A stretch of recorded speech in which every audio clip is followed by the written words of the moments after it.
guys, what a lovely morning it is right now. So I have my harvest basket with me right here. I have a bunch of peppers that need to be harvested, maybe some cucumbers and other things. My fall garden is finally getting to a place where I can start harvesting from it, which is super exciting. So a lot to get into. Let's get started. So I'm actually really glad I'm doing this today, because in the event that I lose the markers for all of my peppers, then I can document the names of each of these plants on this video, and I can go back, because I have little kids who are always moving around the little pepper markers. That's what I'm talking about. These ones are red, so they've been on there for a little bit, you know, a little bit more ripened than they needed to be. But I do have a lot of green ones on here too. All the ones on there are still a little bit small. We're looking for them to be about like 2 inches or so in length.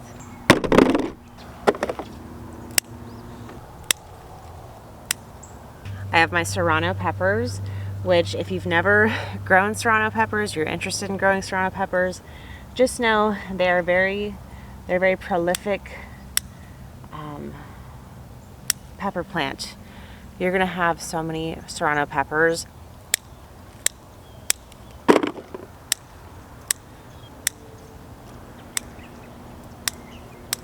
Here are my tam jalapenos, which I've actually never tried a tam jalapeno, so I'm even more excited to harvest it and take it inside. They're supposed to be exactly like a jalapeno as far as the flavor index, without the overpowering heat. It looks just like a regular jalapeno. So right next to my tam jalapeno plant is my Cubanelle pepper plant, which has not started to produce any peppers yet. However, there are some pepper flowers on here that I will show you. So no harvest off that yet. I do, however, think I have another Cubanelle pepper plant in the back. So if you are a current subscriber and you're wondering why my peppers are in a different place, I moved them from their fabric bags into this raised bed. Now, I don't know how many pepper plants I have in all. I want to say it's around 15 pepper plants. I don't remember exactly. I decided that it was safe to move the plants into one of these raised beds now, because most of the biggest threats, like for hurricanes, have come and gone, and I was just really concerned about the plants getting injured in a really heavy, of course, like hurricane or windstorm. Thank goodness I didn't move them out after Hurricane Helene, because they would have gotten destroyed during Hurricane Milton, and I had moved those plants in their fabric pots inside, and then now they have been planted in this raised bed.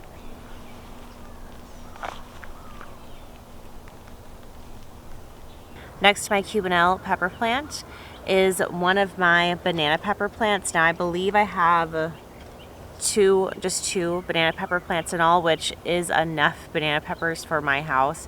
Last year I think I grew like 6 banana pepper plants, and we had a crazy amount of banana peppers.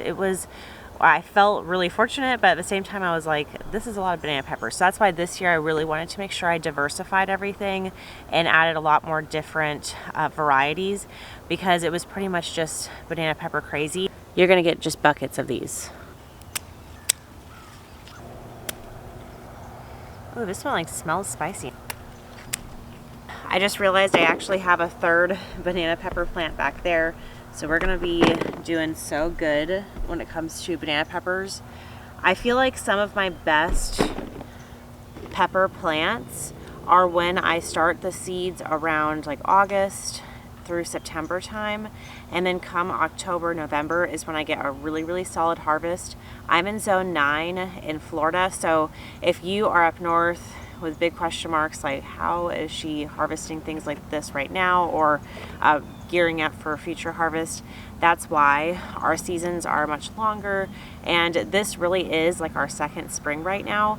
So I am just soaking up everything that the garden is offering right now, because honestly the summertime is a really hard time for us to grow really abundantly without major issues with pests. And right now there's just basically hardly any pest pressure. especially when it comes to the pepper plants. I thought this was another banana pepper plant, but it's actually a cubanelle pepper plant. So we've got more cubanelles.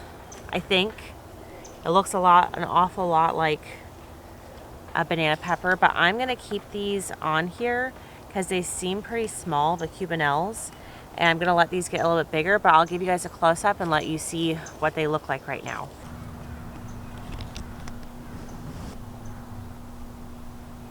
So the cubanelle pepper plant is one of my most anticipated peppers, as well as my Corno di Toro pepper plant. I don't know if I'm saying that correctly. Anything I've never grown before, I highly anticipate, of course. Very exciting stuff because I've been growing a lot of things for a while, and you know, I'm always trying to tackle something new every season. And this season I went really crazy with the peppers. I have been attempting to do a very successful pepper garden since spring. If you're a current subscriber, you know I've been giving it a shot, and it just didn't work out for whatever reason. Fall, the stars aligned, everything worked out, and I did do everything from seed. Everything in my garden, almost like 99.999% of the time, if you're new here, I do from seed, and I do with like heirloom seeds and things like that. This is the Corno di Toro, which is like one of my prized peppers. I don't know if it's big enough to harvest. The reason I'm going to harvest it today is because the plant is not producing any new flowers, which tells me that it's putting all of its energy in that one individual pepper, and I want to stimulate more growth with this particular plant. So even if this pepper isn't quite at its max capacity size, it's going to take one for the team so that the plant can get started at reproducing more and more flowers. We just have this one individual pepper.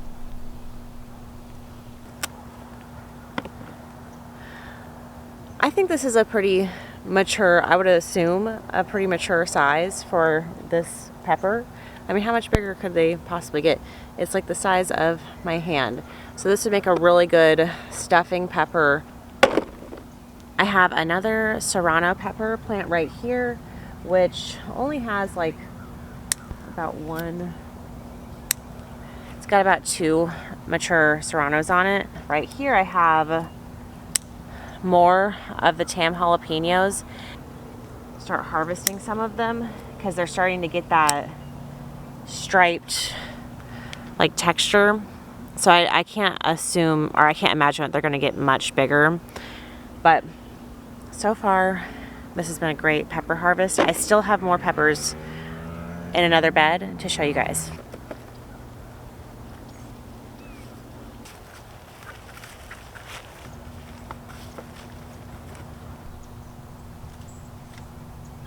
Here's another peppercini plant, and I believe this one's also a peppercini plant. I really don't know for certain because some of my place markers kind of got mixed around, but I know for sure this one is a peppercini plant, and it has been like the little engine that could, because despite being probably the smallest plant since the beginning, and it's still not like the biggest plant out of all my peppers, it has produced consistently through, it's probably been like the first producer out of all the peppers. And this plant actually was outside during all of the hurricanes that have happened, and it's been totally fine. Of course, it was a little bit beaten up after Hurricane Milton, but it survived.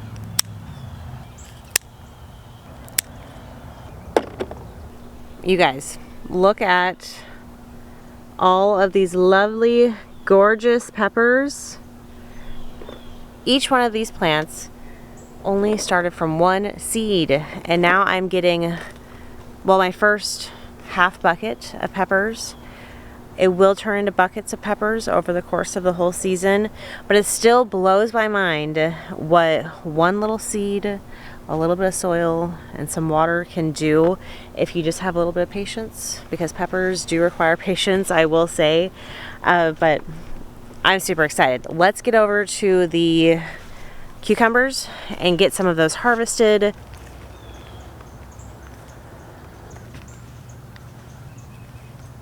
Welcome to my cucumber patch. So, as I said before, these cucumbers they've been through a lot, and they're a very short lifespan. Now, after Hurricane Helene, they were a little bit shaken around, and I purposely waited to trellis them because I expected really strong winds from that storm. We were not directly impacted by Hurricane Helene, so I wasn't too worried. And then they made a full recovery. By the time Hurricane Milton came around, the plants were much more mature. I had already started to trellis them, so I was really worried that they were going to just be blown all over the place and just basically die. We were directly in the path of Hurricane Milton, but we were not severely impacted because we're much more inland than some of the other people who were dramatically affected. So these cucumbers, though, they looked shriveled up, and so like someone almost like just went around them and just like slapped them silly a whole bunch of times, and they just looked awful after Hurricane Milton. And that was the hurricane where we lost like the huge oak tree, our papaya trees fell down again, and all that. And I'm happy to say they have made a full recovery. So it looks like nothing even happened at this point. Now they're more than twice the size since Hurricane Milton, which was only about 3 weeks ago or so. This is the national pickling cucumbers.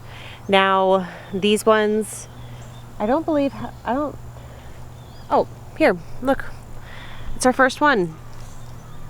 So we're just starting to see little babies for the national pickling cucumbers. Right here I'm at my muncher cucumbers, and it is important to note, if someone is maybe wondering like how many cucumbers did you grow for a particular area, I'm pretty sure these rows are around 26 feet long, and per section I would say I probably planted over 10 cucumber plants, which would be a little bit too dense. So definitely don't go off of that. I just kind of overseeded because I thought maybe some of them would die off, and all that different type of stuff. So it is a really dense amount of cucumbers plants that you're seeing. Next year I'll probably taper that back. And I did the same thing with tomatoes this last spring. I did 40 tomato plants within my trellised area, and I do believe that was too much. So this time around, and I'll show you guys the tomato plants after this, I did far less tomato plants, but there was a lot of space in between and aeration, but this is what you're seeing. So this is my muncher cucumbers, and I am seeing a lot of pest presence with my muncher cucumbers. Because the temperatures are still really warm, I'm seeing like flare-ups of those little kind of like, I don't know if they're cabbage worms. No, they're not cabbage worms. Cutworms. I don't know. They're like little caterpillars that are lime green. I'll show you guys and do a close-up. I'm seeing a few flare-ups of those here and there, and a lot of the eggs. So what I do is when I'm watering the plants, I'll come out here and I hand water them every afternoon. Now I used to just really rely on my oscillating sprinkler, but then I started to come out at least once a day and personally water some of these plants, specifically the cucumbers, because they're so vulnerable right now.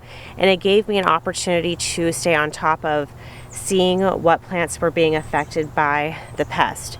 Now, like I was saying before, if I just relied on the oscillating sprinkler, I would miss a lot of pest care opportunities. As I'm watering the plants, what I'm typically doing is looking for what I refer to as a taco leaf, where the leaf is kind of crimped together like a taco. That means that there's going to be a little caterpillar hiding underneath that leaf and ready to start, wreaking havoc on your plant. And then I will just take them off as I'm watering them, or also literally just spray off those green eggs that start to appear on the leaves. And that has been really effective so far. There are a lot right now, so I've resisted the urge to spray BT on the plants, but I might actually have to do that because it's getting so out of control, which is just an organic bacteria approved for organic use. I do really try to do any type of manual pest control if at all possible, but sometimes but sometimes it just gets a little too crazy and I have to resort to BT. And then also you could use neem oil to effectively control these different pest outbreaks as well.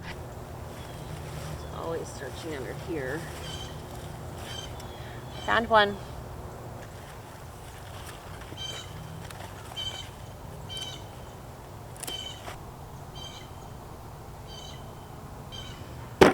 Okay, now these are the muncher cucumbers, and you can really harvest these at a very small size. You don't want them to get too much bigger because, again, that starts to inhibit the overall productivity of the plants. So we're trying to come out here often. Ooh, oh my gosh, there's so many of these. Here's another one. Oh my gosh, these have just like shown up overnight. It's awesome. So many cucumbers.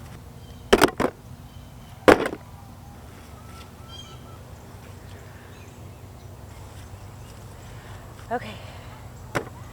Every time I'm anywhere near my cucumber plants, I'm trying to trellis them little by little because it's a lot of work. It adds up. I can hear some bees that are not too happy with me right now. But this, I believe, is the Boston pickling cucumber variety. I lost the tag. I'd actually have to, I could just go back in like an old video and see, but I believe it's the Boston pickling.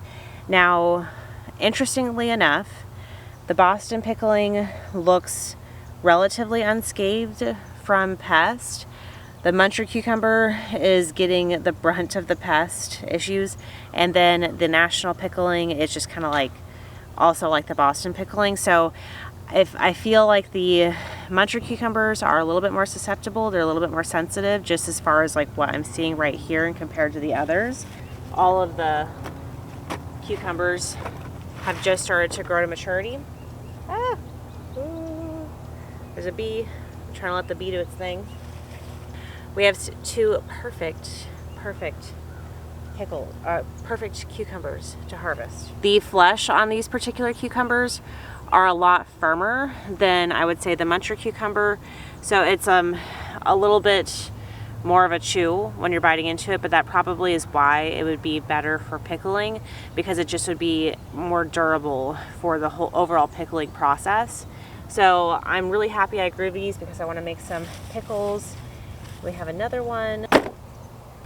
That is my full harvest for today. Now, it's just peppers and cucumbers, but to me, these are some of the things we actually eat the most of. I will show you what else is growing on in the garden because we're gonna have a lot of other things to harvest pretty soon.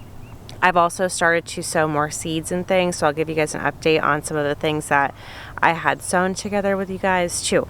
So, over here, we have, banana trees and things like that. But right here, all on the ground, this is green beans. We also have peas right here and more sugar peas. This variety is the Oregon sugar peas. If you've grown the Oregon sugar and you have any feedback, definitely let me know. But I thought it just looked like a good option. They have started to sprout. And then we also have over here the, let's see, green arrow peas. So these are all supposed to be like kind of the sugar peas, not the snap peas. I grew snap peas last year and they grew really, really well. So I will be trellising these ones up just the same with like a Florida trellis, a Florida weave, I'm sorry, through these T-posts. In the back, I have about 16 tomato plants of all different varieties. I forget all the varieties that I planted because this was so long ago. I know there's like Amish paste, there are San Marzanos, there's some orange ones, yellow ones, just a few different ones that are new to me. That's why I can't remember a lot of them off the top of my head. But they're growing, they're doing really well. I'm just strictly doing a Florida weave for the tomatoes right now as well. So it may be because it's not like over 90 degrees right now, but I'm not seeing a crazy amount of production for the tomato plants right now. I am, however, seeing just a few tomatoes come with more actual flowers. So I'm hoping that I'll get at least like a somewhat of a harvest before it gets too cold for the plants to want to continue to flower, because I don't want them just sitting here wasting space when I could be putting other things in here like broccoli and cabbage. But I will give you a close-up shot.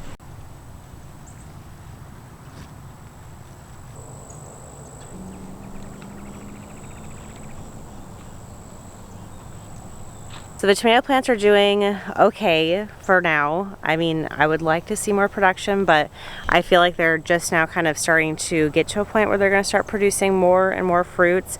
It's really cool to see at least a few tomatoes growing right now. I do have a few much smaller plants that were just sprouts that came about. I just like found in the middle of the garden from a tomato that fell from the spring. So that's why some of them are much smaller and some of them are much bigger. So that's my second no-dig garden that I had started. If you're new here, we do no-dig practices here, so it's just really, really deep mulching. And then this is the first no-dig garden I ever did right here. Now, a few weeks ago, right before Hurricane Milton, I seeded onion seeds and carrot seeds, which the carrots have all sprouted, but I had like literally one onion sprout and one beet sprout and just a handful of spinach sprouts. So what I started in the back is I started doing transplants.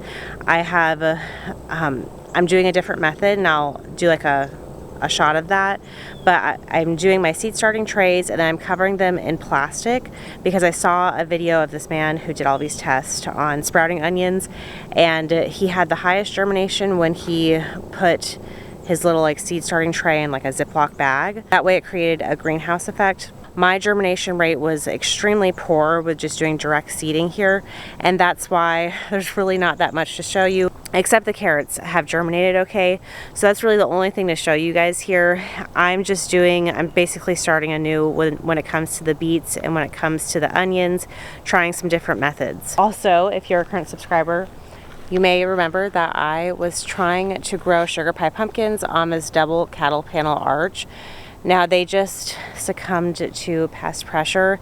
I'm giving it another shot. And people constantly will ask me, oh, how do you start a huge garden? How do you do this? And how are you, just all they see is the successes, but they don't see the constant failures that I go through, which is okay. I'm totally fine with failing constantly, but I just picked back up, and I just hope that I'm finally hitting the perfect mark as far as like the time of the year to grow certain crops.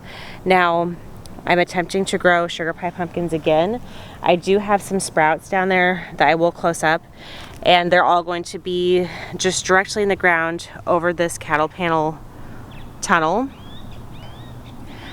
If you don't succeed, just try again, especially if you live in Florida.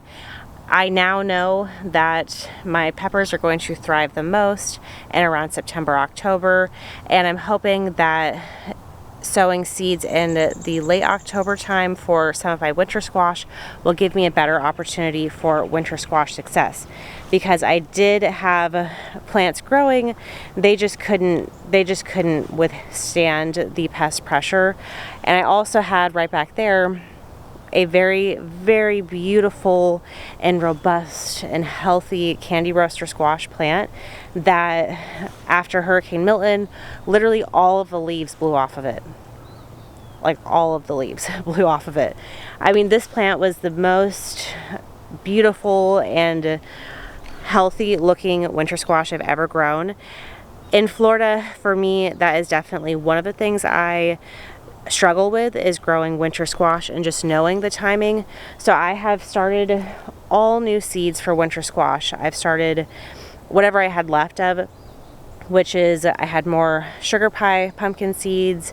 I started spaghetti squash, Berg's buttercup, and I believe that's it, because I had used up all my seeds for everything else. I would have loved to start candy roaster again. I might order some more seeds. But that is all of the winter squash that I'm starting right now, and we're starting to see sprouts for all of them. I plan to grow garlic in a few weeks here, and then the other things I actually sowed seeds for right here in this bed is some buttercrunch, lettuce, Swiss chard, and zucchini, which I know that the zucchini may be hit or miss as far as like whether I have time for it to grow into fruition and start to harvest off of it. Same with all the other winter squash. I mean, it's just, you never know until you try. I do constantly have papayas to harvest as well, which is really exciting.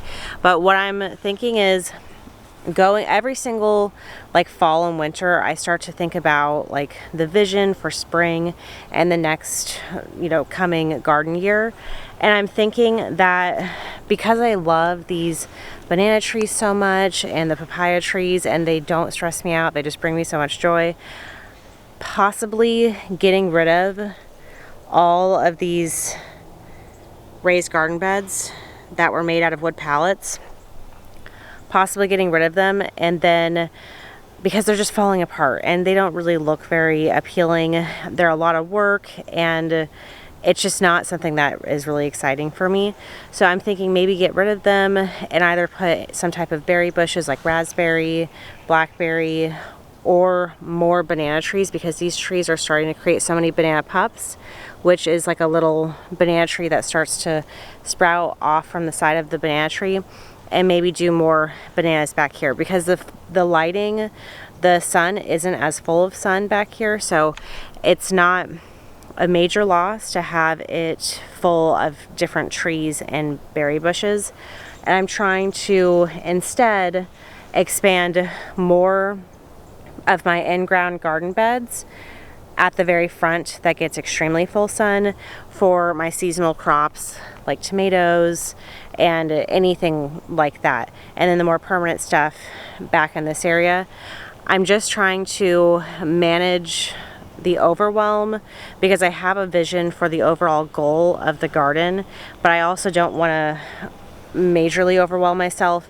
It's mostly me out here doing the work, because my husband has a full-time job that is more, he works more than 40 hours a week, that is physical, and then when he's home on the weekends, he's doing other projects like mowing the lawn and stuff like that. So a lot of the stuff, I mean, and he does help, don't get me wrong, but it's just, for the most part, the maintenance is on my shoulders. So I'm trying to get much more strategic and smart about how I can benefit from the garden without having it negatively impact my overall quality of life, with it being too much to maintain. And these beds, they're just too much to maintain.